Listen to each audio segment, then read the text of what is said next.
Hello and welcome to the new video tutorials of hotspot biology with Tahir Awan के साथ। उम्मीद करता हूं कि आप सब बच्चे बहुत अच्छे से पढ़ाई कर रहे होंगे, स्पेशली 11th क्लास के बच्चे। तो हमने जो चैप्टर शुरू किया था सेल, तो आज हम सेल के 18th लेक्चर पे पहुंच चुके हैं। मुझे इस चीज़ का डेफिनेटली श्योर है कि आपने जो सेल का पूरा स्टडी किया है, काफ़ी आपको इसमें वास्ट नॉलेज आपने गेन किया होगा और काफ़ी जो कॉन्सेप्ट्स थे आपने काफ़ी डीप में उनको स्टडी किया है और अच्छी आपको उनकी नॉलेज गेन हुई है। उसी के मद्देनज़र रखते हुए एक और सेल का ही ऐसा टॉपिक है जो बहुत ही लाइटली लिया जाता है बाय द टीचर्स, लेकिन हर एक टॉपिक जो है वो इक्वली इम्पोर्टेंट होता है। उसी के मद्देनज़र रखते हुए आज का हम जो टॉपिक डिस्कस करने वाले हैं that is the vacuoles, right. Vacuoles आपने पहले भी सुना था जब हमने थोड़ा सा डिस्कस किया था कि किस तरह से अलग अलग वेजाइकल्स बनते हैं, डिफरेंट टाइप के वेजाइकल्स होते हैं। तो वेजाइकल्स की ही एक फॉर्म होती है एक्चुअली वैक्यूल्स, थोड़ा सा ही डिफरेंसेस उनमें रहता है। आइए देखते हैं कि एक्चुअली वैक्यूल्स होते क्या है। अगर मैं इनको डिफाइन करने की कोशिश करूं तो vacuoles they are actually the non cytoplasmic areas. ये नॉन साइटोप्लाज्मिक एरिया होते हैं और कहाँ पे होते हैं? Inside the cytoplasm. इस तरह से मान लीजिए ये सेल है, सेल के अंदर साइटोप्लाज्म है और इसके अंदर ये पाए जाते हैं और साइटोप्लाज्म से ये डिफ्रेंशिएट होते हैं, ये अलग रहते हैं by a very specific membrane. इनका एक स्पेसिफिक क्या कहा मैंने, मेम्ब्रेन होता है। और ये माना जाता है कि जो वैक्यूल्स होते हैं they are the expanded, they are basically the expanded form और the pinched off form of endoplasmic reticulum। तो कहने का मतलब ये है कि सेल के अंदर जो एंडोप्लाज्मिक रेटिकुलम पाए जाते हैं उन्हीं का ही जो एक पार्ट होता है, इनको वैक्यूल कंसिडर किया जाता है, right. This was about the vacuoles. If we talk about the types of vacuoles, there are basically 4 types of vacuoles. The very first type is the sap vacuoles. Remember the structure of plant cell. Plant cell में एक बहुत बड़ा prominent vacuole होता था। Basically वो वाले vacuoles, ऐसे vacuoles जो साइटोप्लाज्म में बहुत प्रोमिनेंटली प्रेजेंट रहते हैं और इनका जो स्पेसिफिक मेम्ब्रेन होता है इसको कहा जाता था टोनोप्लास्ट। क्या कहा जाता था? टोनोप्लास्ट। इस तरह के वैक्यूल्स को कहा जाता था सैप वैक्यूल्स। एक्चुअली इनमें फ्लूइड रहता था और ये भी साइटोप्लाज्म से सेपरेटेड रहते थे थ्रू ए सेलेक्टिवली मेम्ब्रेन। तो प्लांट सेल का जब हमने स्ट्रक्चर डिस्कस किया था उस समय भी आपको बताया था कि जो प्लांट सेल के अंदर वैक्यूल रहता है उसको सैप वैक्यूल कहा जाता है और उसकी जो मेम्ब्रेन है उसको टोनोप्लास्ट कहा जाता है। प्लांट सेल में ये इनिशियली तो ये छोटे छोटे होते हैं, लेकिन जैसे ही सेल का साइज इंक्रीज करता जाता है जो ये वैक्यूल है ये ऑलमोस्ट 90% एरिया प्लांट का कवर कर लेता है। अब ये इतने इम्पोर्टेंट इसलिए है क्योंकि ये जो सैप पाया जाता है बेसिकली, अब इसके बीच वैक्यूल के बीच में जो सैप है, इनके बीच में जो मटेरियल्स पाए जाते हैं दे आर वेरी इंपॉर्टेंट। तो कौन कौन से मटेरियल्स होते हैं? जैसे मिनरल साल्ट्स हो गए, शुगर्स हो गए, अमाइनो एसिड्स हो गए, एस्टर्स हो गए, प्रोटीन्स हो गए, वेस्ट प्रोडक्ट्स हो गए, वगैरह वगैरह, ठीक। अब अगर बात की जाए सैप वैक्यूल्स की तो इनका जो फंक्शंस हैं एक्चुअली ये प्लांट सेल में ही ज़्यादा प्रोमिनेंट है इनके फंक्शन, क्योंकि एनिमल सेल्स में होते तो है सैप वैक्यूल्स लेकिन बहुत ही छोटे छोटे होते हैं, कोई इतना प्रोमिनेंट फंक्शन नहीं होता है।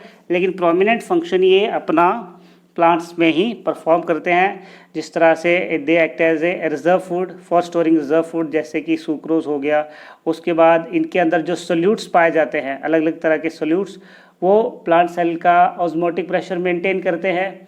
उसके बाद जो सेल एनलार्जमेंट होता है, तो देखिए मैंने क्या बोला कि इनिशियली वैक्यूल का साइज़ छोटा होता है, लेकिन जैसे जैसे बड़ा होता जाता है तो सेल का जो साइज़ है ये भी इंक्रीज होता रहता है। उसके बाद ये जो वैक्यूल्स होते हैं इनमें बहुत ही special type of water soluble pigments पाए जाते हैं। तो पिगमेंट्स हमने डिस्कस किया था कि पिगमेंट्स ऐसे मटेरियल्स होते हैं जो प्लांट्स को क्या प्रोवाइड करते हैं? कलरेशन प्रोवाइड करते हैं। 2 तरह के पिगमेंट्स इनमें पाए जाते हैं which are water soluble. They are the anthocyanin and anthoxanthin. Anthocyanin की वजह से रेड, ब्लू और पर्पल कलर प्रोड्यूस होता है प्लांट्स में, जो अलग अलग तरह के फ्लावर्स या फ्रूट्स आपने देखे होंगे, और जो एंथोसायनिन होता है इसकी वजह से डीप येलो कलर प्रोड्यूस होता है। तो जितने भी कलरफुल चीज़ें प्लांट्स में पाई जाती हैं वो एक्चुअली सैप वैक्यूल्स के कारण होती हैं। उसके बाद they also store tannins, latex हो गई, एल्कलाइड्स हो गए, और भी बहुत सारे मटेरियल्स को ये स्टोर करके रखते हैं। सो इसीलिए सैप वैक्यूल्स प्लांट्स में इतने ज़्यादा इम्पोर्टेंट रहते हैं। अब बात करते हैं द टाइप नंबर 2। सो जो टाइप नंबर 2 है वैक्यूल की, that is the contractile vacuole. तो जिस तरह से नाम में ही बताया जा रहा है कि जो ये वैक्यूल्स होते हैं क्या करते रहते हैं, रेगुलरली कॉन्ट्रैक्ट और रिलैक्स होते हैं। क्या होते हैं, कॉन्ट्रैक्ट और रिलैक्स होते हैं। सो जो ये इनकी कॉन्ट्रैक्टिंग और रिलैक्सिंग प्रॉपर्टी होती है, इन्हीं के कारण इनको क्या कहा जाता है, कॉन्ट्रैक्टाइल वैक्यूल्स। और ये प्रोमिनेंटली किस में पाए जाते हैं, प्रोटिस्टा और एल्गी सेल्स में पाए जाते हैं, जो कहाँ पे रहते हैं, फ्रेश वाटर में। सो अब मैंने जैसे कि बताया कि जो ये वैक्यूल्स होते हैं ये कैसे होते हैं, कॉन्ट्रैक्टाइल, इसलिए इनका जो मेम्ब्रेन रहता है काफ़ी ज़्यादा एक्सटेंसिव होता है और फ्लेक्सिबल मेम्ब्रेन होता है, ताकि इजीली क्या कर सके, कॉन्ट्रैक्ट कर सके। सो जब ये कॉन्ट्रैक्ट करते हैं तो उसको बोला जाता है सिस्टोल, जब ये रिलैक्स करते हैं तो उसको बोला जाता है डायस्टोल। सो इसी कॉन्ट्रैक्शन और रिलैक्सेशन प्रॉपर्टी के कारण ये प्लांट सेल में ऑस्मो रेगुलेशन का काम करते हैं। ऑस्मो रेगुलेशन का मतलब ये होता है कि मान लीजिए कि ये एक प्लांट सेल है, राइट, कॉन्ट्रैक्टाइल वैक्यूल है, इसके अंदर अगर इस वैक्यूल के अंदर सॉल्ट का कंसंट्रेशन ज़्यादा हो जाएगा, सो ये बाहर से क्या करेगा, वाटर गेन करेगा और इस सॉल्ट को बाहर फेंक देगा by contracting. So that property of maintaining the internal minerals salt water conditions, यहाँ से ऐसे कह सकते हैं, internal salt water condition maintain करने के प्रोसेस को बोला जाता है ऑस्मो रेगुलेशंस। बेसिकली ऑस्मोलाइट्स का इसमें बैलेंस किया जाता है और एक्सक्रीशन, तो जो भी एक्सक्रीटरी प्रोडक्ट्स होते हैं वो इन कॉन्ट्रैक्टाइल वैक्यूल्स के थ्रू बाहर चले जाते हैं। ठीक, उसके बाद थर्ड नंबर की जो टाइप है हमारे पास वैक्यूल्स की, वो है food vacuoles. So food vacuoles भी देखिए किस में पाए जाते हैं, प्रोटोजोन प्रोटिस्ट में पाए जाते हैं, या फिर लोअर एनिमल्स में, या फिर जो हायर एनिमल्स जैसे कि हम हो गए तो हमारे अंदर स्पेशल फैगोसाइट सेल्स होते हैं, उनमें ये पाए जाते हैं। अब बात यह है कि ये फूड वैक्यूल बनता कैसे है, तो याद करिए जब हम आपको वेजाइकल का स्ट्रक्चर आपको बताया था तो वहाँ पे क्या होता था, सेल के अंदर कुछ इस तरह के स्ट्रक्चर्स पाए जाते थे। सो यहाँ से बाहर से क्या आता था, कोई भी फूड मटेरियल है वो इस वेजाइकल के अंदर आ जाता था, और इस वेजाइकल के अंदर आने के बाद ये जो वेजाइकल है, ये इसको सराउंड कर देता था और ये एक वैक्यूल यहाँ पे बना देता था, तो इसको बोला जाता था फूड वैक्यूल। क्या बोला जाता था, food vacuole. So food vacuole basically किस किस से बन रहा है, फैगोसोम एंड लाइसोसोम। ठीक है, सो फैगोसोम क्या है कि जब ये जो पर्टिकुलर वेजाइकल है इसमें फूड आ जाएगा, अब जब ये इस अपने अराउंड एक कवरिंग बना लेगा तो it will secrete some digestive enzymes. So digestive enzymes क्या करते थे, इस फूड को क्या करते थे, डाइजेस्ट करते थे। इसीलिए जो हमारे पास फूड वैक्यूल्स होते हैं इनके अंदर बहुत ही स्ट्रॉन्ग डाइजेस्टिव एंजाइम्स होते हैं, जहाँ पे क्या ऐड होते हैं, न्यूट्रिएंट्स ऐड होते रहते हैं। और किसकी फ्यूजन से बन रहे हैं, फैगोसोम्स एंड लाइसोसोम, यानी कि जब लाइसोसोम में फूड मटेरियल आ जाएगा। सो लाइसोसोम आपको पता ही है कि ये क्या होते हैं, सुसाइडल बैग्स होते हैं सेल के।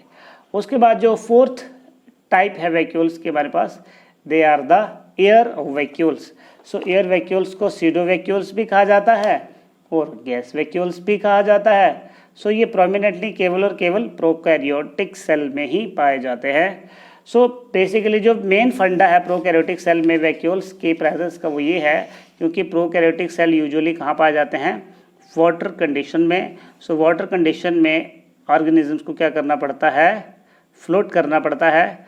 सो उनमें जो फ्लोटिंग प्रॉपर्टी होती है, दैट फ्लोटिंग प्रॉपर्टी को कहा जाता है बायोंसी प्रोवाइड करते हैं ये, और उनको एक मैकेनिकल स्ट्रेंथ भी प्रोवाइड करते हैं। तो ये जो बेसिकली एयर वैक्यूल्स होते हैं इनमें बहुत ही छोटे छोटे सब माइक्रोस्कोपिक वेजाइकल्स होते हैं, छोटे छोटे, और इनके बाहर इनकी जो मेम्ब्रेन रहती है, एक्चुअली एयर वैक्यूल की जो मेम्ब्रेन रहती है बाहर की, ये प्रोटीनेशियस मेम्ब्रेन होती है, और इसी मेम्ब्रेन के अंदर मेटाबॉलिक गैसेस पाई जाती हैं। अब जिस तरह से मैंने आपको बताया कि ये क्या काम करते हैं, ये प्लांट को प्लांट को नहीं, ऑर्गेनिज्म के को बायोंसी प्रोवाइड करते हैं, फ्लोटिंग प्रॉपर्टी जिसको कहा जाता है, उसके साथ ही उसको मैकेनिकल स्ट्रेंथ भी प्रोवाइड करते हैं, और हार्मफुल जो रेडिएशंस उस पे ऑर्गेनिज्म पे पड़ रही हैं, उन हार्मफुल रेडिएशंस को भी जो ये एयर वैक्यूल्स होते हैं ये एब्जॉर्ब कर लेते हैं। सो ये था पूरा का पूरा इन्फॉर्मेशन वैक्यूल्स के बारे में। काफ़ी डिटेल में हमने देखा है कि किस किस तरह के वैक्यूल्स होते हैं। अगर आपको समझ में आ रहा है तो वीडियो को लाइक कर दीजिएगा, चैनल को सब्सक्राइब कर दीजिएगा, और फिर भी अगर आपके मन में कोई डाउट है तो आप हमें कमेंट सेक्शन में ज़रूर बताइएगा। So till then take care and bye bye.